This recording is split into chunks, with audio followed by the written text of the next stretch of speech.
कैसे वो infrastructure improve Uttar Pradesh में कराने के लिए इच्छुक हैं, कैसे विश्व बैंक जो है वो न केवल इंफ्रास्ट्रक्चर बल्कि जो एक ह्यूमन कैपिटल है उसमें स्पोर्ट्स का जो एक अंश है उसको कैसे आगे बढ़ाना चाहता है.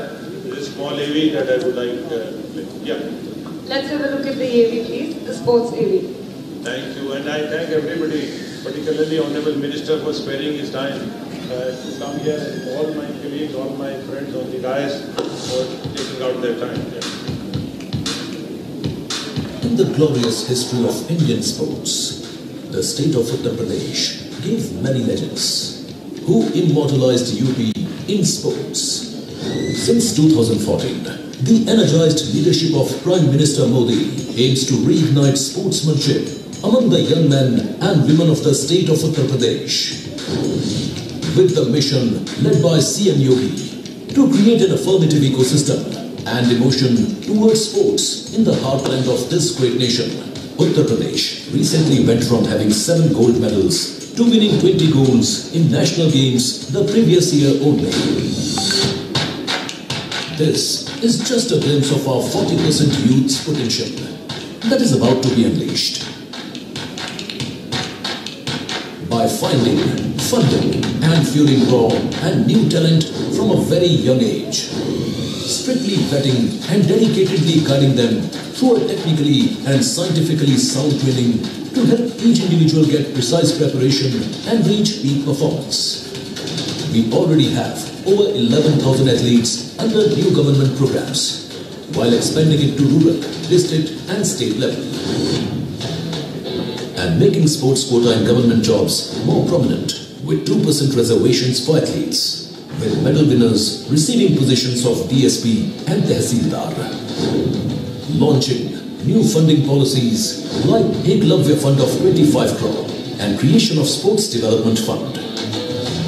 Apart from policies, the government is also active in building sports oases such as Ekana Stadium, proposed Gorakhpur Sports City, Sports University Meerut, basketball, wrestling and badminton academy, with a bunch of investment opportunities in the new international stadium in Banaras, and even more opportunities in future projects, providing a more systematic training and showcasing platform for athletes and upcoming talents.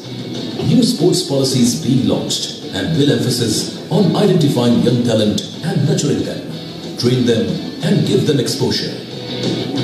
Thinking out of the box, the state government has also included esports under the campus, while organizing leagues and sporting events on state level. All of these initiatives display the true potential of UP, its untapped youth power, unorthodox policy making and unlimited investment opportunities in the sports sector, accelerating the rate of turning Uttar Pradesh into the sports capital of the future, with the best-in-class infrastructure and sports training facility in the nation, and nurture the legends and gold medalists of tomorrow. So team up for an enthralling experience, and let's foster and flourish the fabulous spirit of sports in the young state of Uttar Pradesh, New India's growth engine. Let's strengthen the sports sector through Uttar Pradesh. माफ करिएगा, वो हमारे बीच में Uttar Pradesh cricket association के director Yudhvir Singh ji भी हैं, मैं उनका भी स्वागत करता हूँ. यूपीसीए बनारस में एक बहुत बड़ा 30,000 कैपेसिटी का स्टेडियम बनाने जा रहा है, उसका आज उनको कागज भी दिया जाएगा. मैंने कहा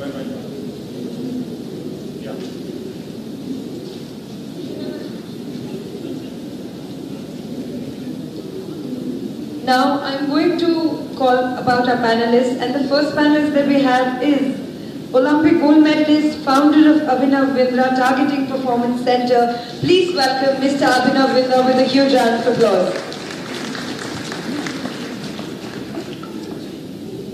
The Honourable Minister for Information and Broadcasting and Youth Affairs and Sports, Government of India, Shri Anurag Thakur ji, the Honourable Minister for Sport, Youth Welfare, Government of Uttar Pradesh, Shri Girish Chandra Yadav ji, the Additional Chief Secretary of the Sports Department, Shri Navneet Kumar Sehgal ji.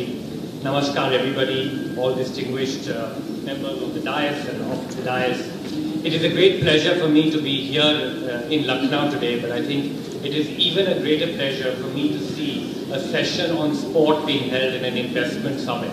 I think that is for the first time that is happening in any part of the country. And I'd really like to congratulate the leadership of seeing this and seeing the importance and prioritizing sport. Of course, you know, we're all after economic success, and if we really look at the greatest economic superpowers of the world, they also happen to be sporting superpowers. And I do believe that they've become economic superpowers because sport has had a very meaningful role to play in the development of these societies. Sport teaches the youth, of course, a lot about character. It builds character, it teaches teamwork, it teaches incredible amount of work ethic, and of course, most importantly, it builds values which are driven with integrity and honesty. Sport, of course, can also play a huge and significant role in the economy by generating revenue through various means. Sports events and tournaments and championships also provide a big boost to local economies. The overall impact of the sports industry on the economy is significant, and it continues to grow as the industry globally expands. India, of course, is on the path to becoming a global sporting superpower. Under the leadership of the Honorable Prime Minister, Shri Narendra Modi ji, and our dynamic Union Minister for Sport, Anurag Thakur ji, India has received a major boost in its sports budget. We have our highest ever allocation in sports in our country's history, so my congratulations to you, sir, on that initiative. I envision India transforming into a sporting superpower, and I think Uttar Pradesh, as one of the largest states of India, has a pivotal role to play in this journey. We of course need to learn and adopt from other nations who have created a sporting culture for excellence and maintain consistency to be at the top of its planet. Of course, sport also has a very important role in achieving, having a significant role in having a positive impact on the youth and on society. As I said, sport can really help in assisting several of the United Nations social developmental goals. For example, SDG 3 aims to ensure healthy lives and promotes well-being for all. Through sport, people can improve their physical and mental health. SDG 5 focuses on gender equality and the empowerment of women and girls. Sport can help break down a lot of gender barriers and promote equal opportunities for women and girls. These are just a few examples on how sport can contribute to the overall development of the state. On a personal level, I retired from sport in 2016. Looking back at my fairly long career of 20 years, I really leveraged a lot on science and technology to improve my own performance. And post my retirement, I have dedicated my life to giving back to the Indian sporting ecosystem and helping future generation of athletes perform